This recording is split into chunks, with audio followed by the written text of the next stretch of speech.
नमस्कार, बहुत बहुत स्वागत आपका अनादि टीवी पर। मैं हूं आपके साथ पारुल। आज बात करेंगे अल्लाह का स्मरण या तुष्टीकरण।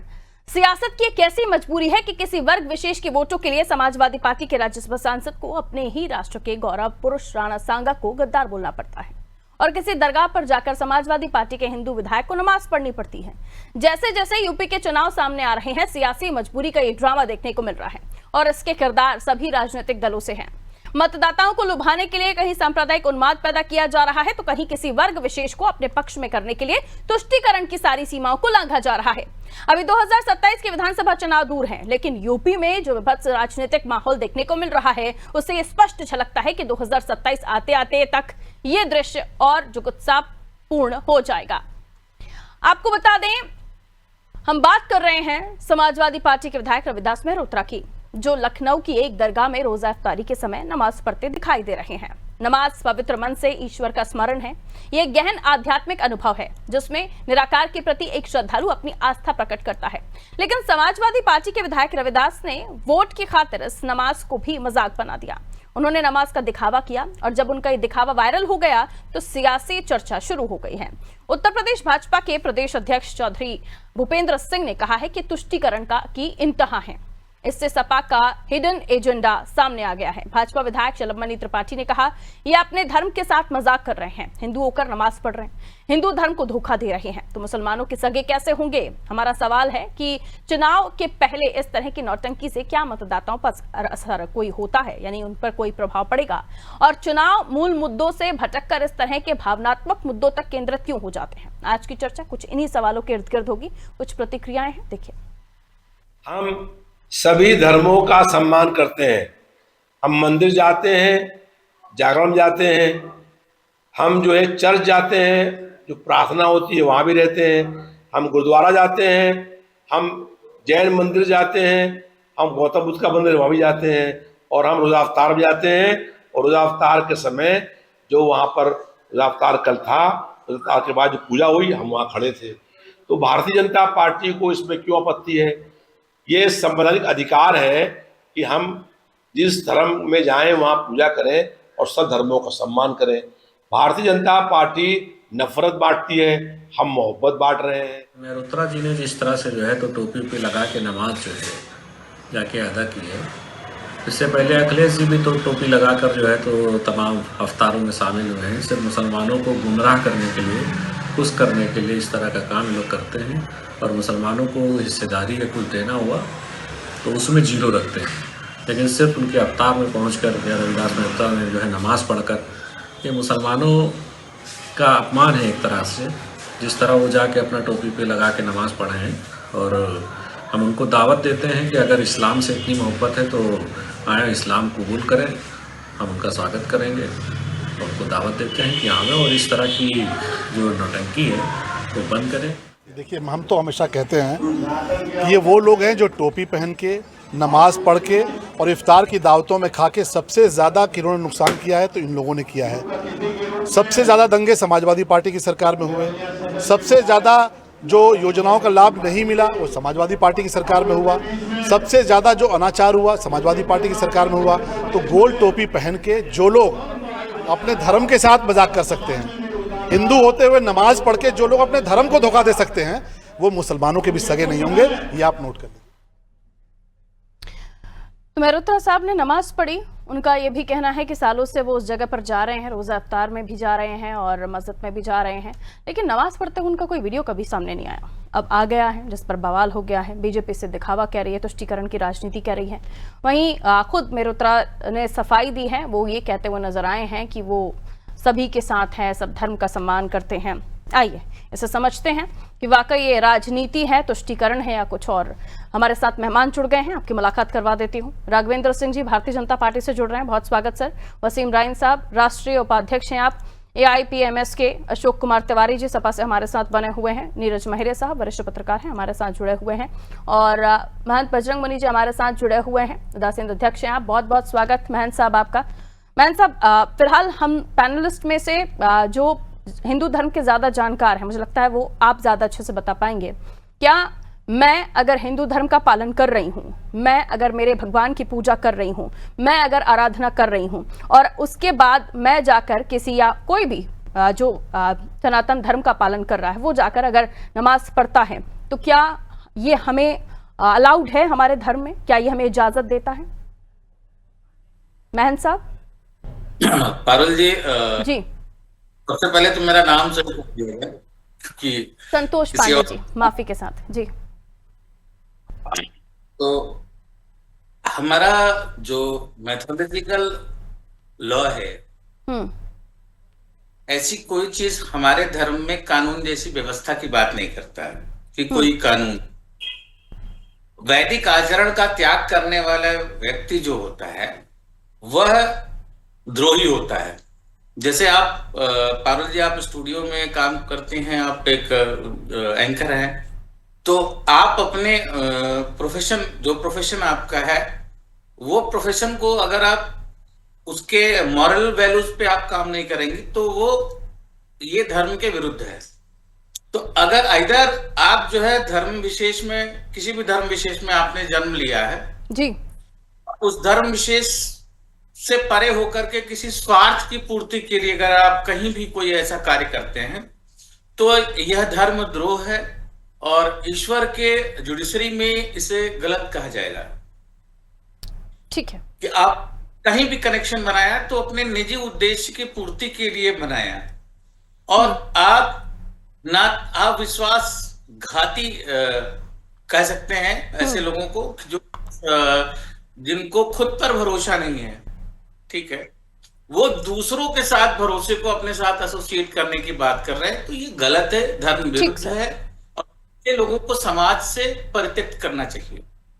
आइए, बाकी मेहमान भी हमारे साथ जुड़े हुए हैं। वसीम राइन जी, यही सवाल मेरा आपसे होगा, क्या इस्लाम धर्म का पालन करने वाले जिन्होंने कलमा पढ़ा है, जो तालीम लेते हैं, क्या उन्हें इजाजत है कि वो किसी हिंदू धर्म में जाकर या किसी मंदिर में जाकर तिलक लगाएं, पूजा करें, या फिर जो हम तमाम किताबों को पढ़ते हैं, हमारे चालीसे हैं, हमारे स्तुतियां हैं, हम उनको पढ़ते हैं, क्या इस्लाम धर्म इस बात की इजाजत देता है? देखिए, ये काम जो उन्होंने किया है कोई धर्म ये नहीं कहता है, ये काम उन्होंने सिर्फ नौटंकी अपने फायदे के लिए की है। अगर इतना सनातन धर्म से वो जुड़ी है तो हमें इस्लाम धर्म कबूल करें, उनको दावत देते हैं, उनका स्वागत करेंगे।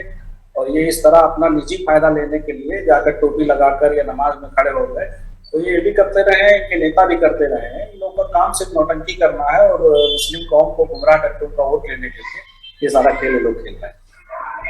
क्या ऐसा अगर कोई करता है तो इस्लाम धर्म का अपमान करता है? बिल्कुल, कोई भी धर्म अगर दूसरे धर्म को इस तरह कर रहा है, अगर कोई मुस्लिम किसी नॉन मुस्लिम के पैर छू रहा है तो अपने धर्म का नहीं है, तो फिर वो जो अपने धर्म का नहीं है तो दूसरे से सिर्फ फायदा लेने के लिए कर रहा है। वही काम रविदास जी कर रहे हैं, इससे तो जो है अपने धर्म को छोड़कर वो नमाज में जाके शामिल हो रहे हैं, तो इस्लाम का भी और नमाज का भी अपमान कर रहे हैं। आइए, बाकी मेहमान हमारे साथ जुड़े हुए हैं। मैं अशोक जी अब आपके पास आ रही हूँ। आपने सुना, दोनों ही समुदाय से जुड़े धर्मगुरु हमारे साथ जुड़े हुए हैं, उन दोनों की जुबान यही कहती है कि ऐसा ये अपमान ही एक तरह से गलत है। और अगर राजनीतिक तुष्टीकरण की इंतहा ये हो गई है कि आप किसी धर्म का विशेष का अपमान करके आपको तुष्टीकरण करना है, तो फिर ये कहाँ तक सही है सर? जी पारुल जी, देखिए पारुल जी, कम से कम सनातन धर्म के विषय में हमें पूरी जानकारी है, ठीक है। सनातन धर्म कहिए, हिंदू धर्म कहिए, हमारे यहाँ किसी तरह की कोई पाबंदी नहीं है। हमारे यहाँ इस्लाम की तरह से कोई भी नियम कानून नहीं है। हम स्वतंत्र हैं, हम जिस भाव से चाहें ईश्वर की पूजा कर सकते हैं, चाहे उसको जो है जिस भी अंदाज में करें। ईश्वर की भक्ति कर रहे हैं, उसको याद कर रहे हैं, किसी भी रूप में याद कर रहे हैं, अल्लाह के रूप में याद कर रहे हैं, गॉड के रूप में याद कर रहे हैं, गुरु गोविंद सिंह जी के रूप में याद कर रहे हैं, नानक देव जी के रूप में याद कर रहे हैं। हम किसी भी रूप में ईश्वर को याद कर सकते हैं, उसकी पूजा कर सकते हैं, पूरी छूट है। इसे किसी से भी पूछ लीजिए आप, किसी भी धर्म गुरु से, शंकराचार्य से पूछ लीजिए आप, यही कहेंगे कि हमारे यहाँ कोई पूरी आजादी है। धर्म की पद्धति का कोई नियम नहीं कि इस पद्धति से पूजा करेंगे आप, इस प्रकार से पूजा करेंगे आप, जैसे भी, यानी कि यहाँ तक कि मना स्थिति, यानी कि कोई भी तस्वीर ना हो, मन में तस्वीर बिछा लीजिए और मन में तस्वीर बिठा करके आप पूजा कर लीजिए। आप जो है अपने मस्तिष्क में भगवान शिव जी का चित्र ले आइए, उनकी पूजा कर लीजिए। तो हमारा हिंदू धर्म, सनातन धर्म इसीलिए बहुत बहुत उदार है और जो है सर्वव्यापक है। और यही नहीं कहा गया है बस जो कुटुंबकम, प्राणी मात्र से पूजे से जो है जुड़ा हुआ है। मानव मात्र की, प्राणी मात्र का सम्मान करते हैं हम। ठीक। तो सनातन धर्म की बात ही छोड़ दीजिए, सनातन धर्म बहुत व्यापक है। आप भी अगर आप जानती हैं तो आप भी जानती होंगी कि जो मैं कह रहा हूँ सही कह रहा हूँ। ठीक है। और जो है धर्म गुरु जी से भी निवेदन है मेरा कि वो सच्चाई बताएं दुनिया को। आप शंकराचार्य से जाके बात कर लीजिए, हम जो कह रहे हैं हमारी बात का समर्थन करेंगे। मैं दावे से कह सकता हूँ इस चीज को। इस्लाम धर्म में लेकिन ऐसा नहीं है सर। अगर आप इस वक्त हाँ, जब पालन कर रहे थे तो वो नमाज का पालन कर रहे थे। इस्लाम धर्म में ऐसा नहीं है, हमारे धर्म में ऐसा है ना, हम सनातनी हैं। तो वो मंदिर में नहीं थे सर, वो किसी गुरु जी के आश्रम में नहीं थे। किसी भी जगह इस पूरे विश्व में किसी भी स्थान पर जाकर गलत मत बोलिए सर, गलत मत बोलिए, गलत मत बोलिए। हम आप गलत बोल रही हैं। आप पता कर लीजिए, बोल लीजिए, आप कहीं भी जाकर पता कर लीजिए। शंकर मैं कहता चारों शंकराचार्य से मैं किसी मंदिर में जाने के लिए, किसी सत्संग में जाने के लिए, किसी कीर्तन में जाने की बात नहीं कर रही हूँ। आप किसी धर्म के कार्यक्रम में गए हैं, वो सनातन धर्म नहीं है, वो इस्लामिक धर्म है। यहाँ तक कि हम कहीं पर भी जाकर पूजा कर सकते हैं। किसी कोने में कण कण में भगवान माने जाते हैं, कण कण में भगवान। तो कलमा पढ़ लीजिए ना, कलमा पढ़ लीजिए। अरे क्या बात करती हैं, हमारा मन करेगा हम पढ़ लेंगे, क्या कर लेंगे, आप रोक लेंगे क्या हमको? तो पढ़ लीजिए ना, फिर आप भी शामिल हो जाइए नमाज में। उनके धर्म का अपमान क्यों कर रहे हैं आप लोग? इस हद तक इंतहा हो गई तुष्टीकरण की, वोट पाने की आप लोगों को, कि आप लोग फिर आप ठीक है अंकर कर रही है आप। कोई हमारी बात सुनिए, आगे जाने दीजिए, हमारी बात पब्लिक सुन रही है, हमारी बात। संतोष पांडे जी कुछ रुक जाइए, अशोक जी रुक जाइए। संतोष पांडे जी आपकी बात कुछ करें। संतोष जी कहिए। मेरा अभी बोल रहे प्रवक्ता जी को एक संदेश है कि ऐसे संदेश, ऐसे अपने निजी विचार सामाजिक मंच पे ना रखें जिससे धर्म की हानि हो। आप विप्र कुल से आते हैं, कण कण में भगवान है। गुरुजी आप जानते मानते मजाक लगता है अशोक जी आपको कलमा पढ़ना? आप मुस्लिम धर्म का अपमान कर रहे हैं, आप इस्लामिक धर्म का अपमान कर रहे हैं, आपको पता है मजाक नहीं होता कलमा पढ़ना। कि आपने कह दिया तो आप हो गया। तो मेरी बात को सुने, अन्यथा शब्द को विराम देता हूँ। ठीक है, जल्दी से कहिए संतोष जी, थोड़ा सा समय की बाउंडेशन से। धर्म में भगवान है यह सत्य है, लेकिन जो धर्म की मर्यादा के अंतर्गत ईश्वर की सत्ता आती है, ईश्वर की अर्चना आती है, उसके विरुद्ध आप यहाँ पे वाणी का प्रयोग कर रहे हैं। और यह कतिपय श्रेष्ठ नहीं है। आपके बगल के लाइन में वसीम साहब बैठे हुए हैं, आप उनसे पूछिए कि क्या वो आपके इस बात से सहमत है? हर एक धर्म की मर्यादा होती है। आपने स्वयं काफिर सिद्धांत को प्रतिपादित किया है, धर्म को ना मानने वाले।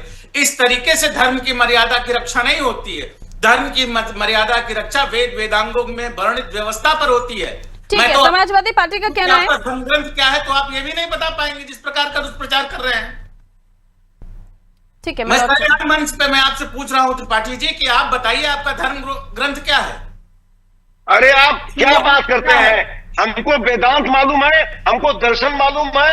हम कहीं पर अगर कहीं नाला बह रहा है, कहीं पर अगर सुनिए, आप सुनने का प्रयास करिए, आप सुनने का प्रयास सुन नहीं रहे हैं, सुनते ही नहीं है आप। द्रोही मत बनिए, द्रोही मत बनिए, आपसे निवेदन है। आप सुनेंगे हमारी बात? आप धर्म हम धर्मद्रोही नहीं है। आप धर्म की ऐसी प्रतिभा जो परिभाषा है जो प्रतिस्थापित करना चाहते हैं, आप अपने शब्द वापस लीजिए। यह परिभाषा नहीं है धर्म की। क्या बात करते हैं आप? नाला बह रहा है और हम वहाँ नाले पे खड़ा होकर के कम से कम इतना ज्ञान तो हमें भी अशोक तिवारी जी कि हम सनातन धर्म के लोग कलमा पढ़ के हम दोबारा अपने भगवानों की पूजा करने लगे, तो ना हम हिंदू धर्म के रहे ना इस्लामिक धर्म के रहे। कम से कम एक जगह तो स्टैंड लीजिए। ठीक है, चीज की राघवेंद्र जी, आपसे निवेदन है कि अपने आत्मिक मन से और इस मंच पर बैठ करके उन समस्त वेद वेदांगों को चलिए रुक जाइए। राघवेंद्र जी, लंबियों से माफी मांगिए। आप अभी बोल रहे थे कि शंकराचार्यों से मैं बात करके समाजवादी पार्टी कह रही है वो तो कलमा भी पढ़ लेंगे, उसमें आपको दिक्कत क्या है? राघवेंद्र जी, किसी भी तरह बात असल में आज की तारीख में आपके समाजवादी शब्द है अशोक पार्टी जी, रुक जाइए, वही डिबेटिंग्स आपकी लेके जा रही हूँ। वो कह रहे हैं हम तो कलमा भी पढ़ लेंगे, आपको दिक्कत क्या है? तो मूर्खतापूर्ण बयान है, बेहद बेहुदा बयान है। भाई, ये तो समाजवादी पार्टी के प्रवक्ता बोल रहे हैं। हत्या भी कर ठीक है, देंगे। संतोष जी रुकना होगा, स्वामी जी, संतोष जी रुकना होगा जी। राघवेंद्र जी आज कहें। की तारीख में समाजवादी पार्टी पूरी तरीके से बिल्कुल भ्रष्ट हो गई है। कभी रामजीलाल सुमन कोई बयान देते हैं, रविदास मल्होत्रा कोई बयान देते हैं। क्या रविदास मल्होत्रा ने अपनी पूजा करते हुए फोटो को भी व्हाट्सएप पर डालने का प्रयास किया है? आज की तारीख में वास्तविकता ये है, अखिलेश यादव बेहतर तरीके से जान गए हैं सपा का जो है जमीन के नीचे, पैरों के नीचे से जमीन पूरी तरीके से सरक गई है। इसलिए उन लोगों ने अपने नेताओं को लगा दिया है बेहुदा बयान देने के लिए। रामजीलाल सुमन कुछ कहते हैं, अबू आदमी कुछ कहते हैं, समीकुर रहमान बर्ग कुछ कहते हैं, स्वामी प्रसाद मौर्य कुछ कहते हैं। ये लोग सब सनातन धर्म का अपमान करने लगे। यहां तक कि अखिलेश यादव अभी जो कुंभ का मेला हुआ, कुंभ के मेले में जितनी ज्यादा बेहुदगी कर सकते थे, खंबे नहीं लगे हैं, तार लगे हैं, पानी खराब है, इस प्रकार की बेहुदा हरकतें करते हुए पूरे उत्तर प्रदेश में नजर आए। जितना ये लोग समाजक धर्म, सनातन धर्म का अपमान कर सकते थे, उतना ये कर रहे हैं। उत्तर प्रदेश की जनता भली प्रकार से जान चुकी है, पहचान चुकी लगे हुए लोगों को। ये लोग अभी नया गुफा लेकर के आए हैं, पीडीए लेकर के आए हैं, सनातन धर्म का अपमान करते हैं, राणा संघा का अपमान करते हैं। पीडीए की ये लोग अभी तक परिभाषा नहीं बता सकते हैं, पीडीए क्या होता है।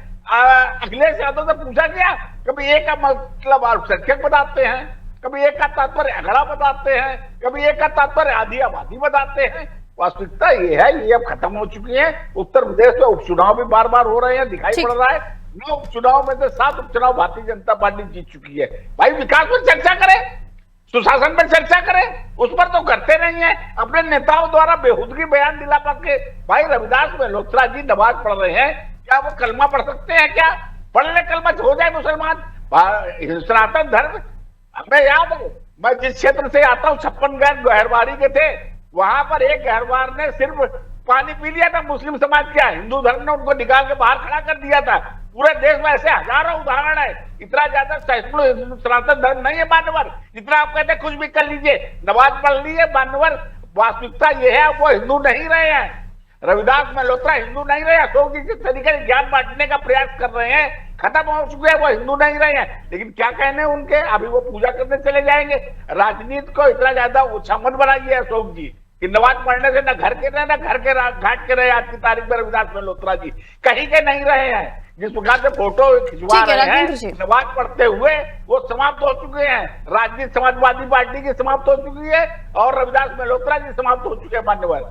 ठीक है, नीरज महरे जी, क्या वाकई तुष्टीकरण की इंतहा हो गई है? रोजा इफ्तार पार्टी में जाना, रोजा इफ्तारी में जाना, ये सब चीजें ठीक है, बहुत सारे लोगों को हमने करते हुए देखा है, लेकिन नमाज पढ़ते हुए और फिर वो जब आप उन नियमों का पालन नहीं करते। हम देखते हैं कि मुस्लिम धर्मगुरुओं से हमने कई बार सुना है कि जब आप नमाजी होते हैं आपको कई सारी चीज़ों का पालन करना पड़ता है और उसके बाद जो नमाज पढ़ते हैं उससे पहले उनको कलमा पढ़ना पड़ता है। लेकिन रविदास मल्होत्रा उस वक्त वहां शामिल हुए जहां पर नमाज पढ़ रहे थे और उसी तमाम वो चीज़ों को फॉलो करते हुए दिखाई दिए। क्या उन्होंने सही किया? क्या ये वाकई तुष्टीकरण की तरफ लेकर जा रहा है और इसका क्या नुकसान हो सकता है समाजवादी पार्टी को या फायदा हो सकता है? नीरज साहब।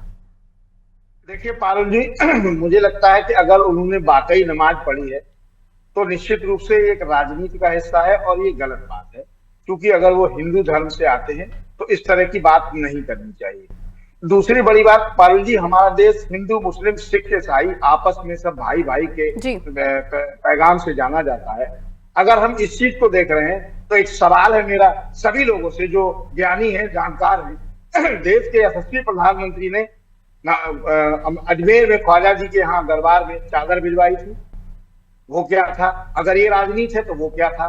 तमाम ऐसी चीजें। देश के यशस्वी प्रधानमंत्री ने लोकसभा के चुनाव में कहा था कि 140 करोड़ जनता मोदी जी का परिवार, तो वो क्या चीज था? लेकिन जैसा मैंने कहा कि अगर उन्होंने वाकई नमाज पढ़ी है तो निश्चित रूप से गलत बात है और राजनीति का एक हिस्सा हो सकती है। और 140 करोड़ जनता में जो मुसलमान देश में रह रहे हैं वो हमारे भारतीय नहीं है क्या?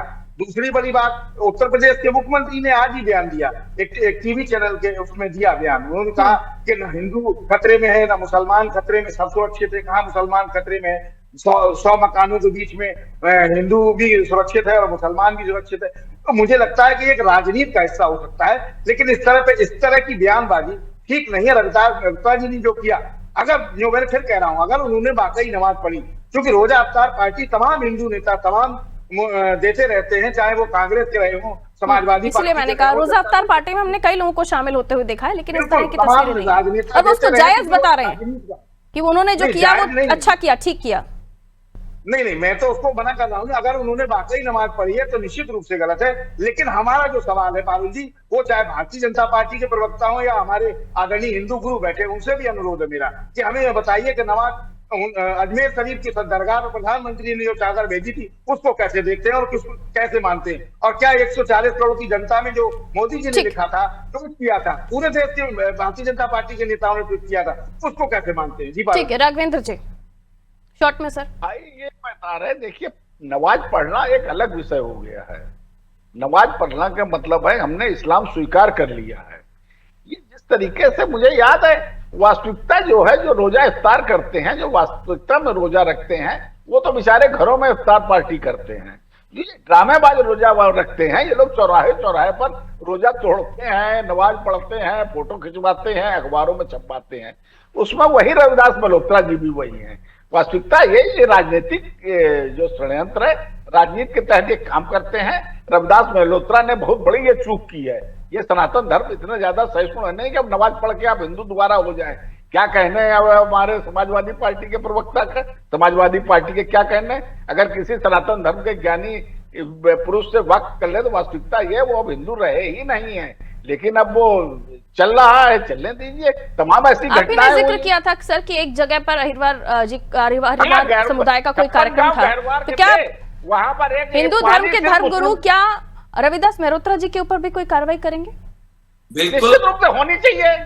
मैं पारुल क्लियर, अभी तो वरिष्ठ पत्रकार महोदय जी ने जो एक प्रश्न पूछा, मैं उसका पहले जवाब दे दूं। जी कहें। देखिए, एक राजा की व्यवस्था अलग होती है हमारे यहाँ। राजा के लिए समस्त जनता उसकी है, तो प्रधानमंत्री का जो पद है, का जो दायित्व है, वो राजा की भूमिका में है। पहली चीज, राजा के लिए सभी एक जन जैसे। तब भी वो नमाज पढ़ने थोड़ी ना चलेगा। एक धार्मिक रिचुअल में आप अशुद्ध परिस्थिति में आप गए, मेरा कोई ऐसा वो शब्द नहीं मुझे कहना है कि आप कट्टरपंथ की कोई बात, लेकिन अगर रोजे इफ्तार में वो गए, उन्होंने वहां पे नमाज पढ़ी, तो उन्होंने, वो तो हिंदू धर्म के जयचंद हो ही गए, साथ साथ उस जो ये पवित्र महीना रमजान का पाक महीना चल रहा है जी, लोगों का जो त्योहार आने वाला है अभी कुछ दिन में, उस त्योहार के इस व्रत को उन्होंने खंडित किया है। और मुस्लिम समाज से ये गुजारिश है मेरी कि ऐसे जयचंद जो ना अपने धर्म के हैं, तो वो आपके धर्म के कतई नहीं हो सकते। और हमारा धर्म ऐसे देशद्रोही, धर्मद्रोही लोगों का बहिष्कार करता है। वसीम साहब, ठीक है संतोष जी, वसीम साहब आपका क्या कहना है इस पर? क्या वाकई उन्होंने उन रोजेदारों का भी अपमान किया है जो वहां पर मौजूद थे सिर्फ अपनी राजनीति के लिए? उस पूरे व्रत को खंडित, ठीक है संतोष जी, रुकना होगा। पूरे कहा जाता काफिर, तो ये रियल के काफिर हैं, ये इनके ज़बान में। Santosh ji please wait for your turn. कहिए वसीम साहब। उन्होंने राजनीति के लिए किया है एक तरह से, जो है तो उन रोजेदारों का भी अपमान है क्या जो रोजा रखते हैं, और वो कितना कठिन होता है हम सभी जानते हैं। और वहां जाके समझ लीजिए जो काम किए वो मजाक बना दिए उसको। अब एक तरह से अपमान है, धर्म का भी अपमान किया है, नमाज का भी अपमान किया है, और रोजा का भी अपमान किया। अशोक जी क्या कहेंगे? जी पारुल जी, मैं स्पष्ट कर देना चाहता हूँ चंद लाइनों में अपनी बात कहने जा रहा हूँ। हमारा धर्म, सनातन धर्म सदियों से चला आ रहा है। ये बहुत महान धर्म है, संकीर्णता इसमें नहीं है। अपने गुरु जी से भी मैं कहना चाहता हूँ, संतोष जी से, संकीर्णता हमारे धर्म में है ही नहीं, छू नहीं गई है। न कोई हमारे यहाँ फतवा होता है। इस्लाम धर्म अलग धर्म है, वहां पर अपने तरह की चीजें हैं। जब इस्लाम धर्म के धर्मगुरु ही आपके बीच बैठे हुए, वो खुद ही बता रहे हैं कि आपने न केवल नमाज का अपमान किया है बल्कि उन रोजेदारों का भी अपमान किया है जो रमजान के इस पाक महीने में पूरा महीना रोजा रखते हैं। क्या फायदा डिबेट? आप उन्हें गलत बोलेंगे क्या? मेरी बात ना आए, मेरी बात डोमेन में बात कर रहे हैं, बात क्या ना है भाई, मेरी बात मान नहीं पाए, बस ऐसे डिबेट क्या फायदा है। मैं बोल रहा हूँ कि बात भी आप बता रहे हैं वो आप बोल दीजिए, वो बोल रहे हैं, समय खत्म हो जाए, बस हमको ना बोलने मिले, बस बोलिए, आपका डिबेट ये है, बोलिए। आपका डिबेट का समाजवादी पार्टी आपके को पास बोलने बोलने के लिए आज कुछ है नहीं अशोक जी? क्या बात करती हैं आप? आप हमारे धर्म मल्होत्रा में जी का पक्ष रखना चाहते हैं हमारे धर्म में इतनी उदारता है कि किसी भी तो तरह हमारे से धर्म हम की बात कहाँ हो रही है सर? हमारे धर्म की बात नहीं हो रही है। हमारे धर्म के तो वो कहलाई गए हैं, संतोष जी ने कहा जयचंद, लेकिन कम से कम इस्लाम धर्म जहां पर थे उसका तो थोड़ा सा लाज रख लेते।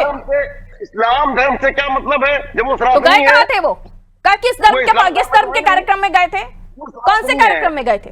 मल्होत्रा जी सनातनी है, रविदास तो सनातनी है तो नमाज पढ़ने क्यों चले गए थे?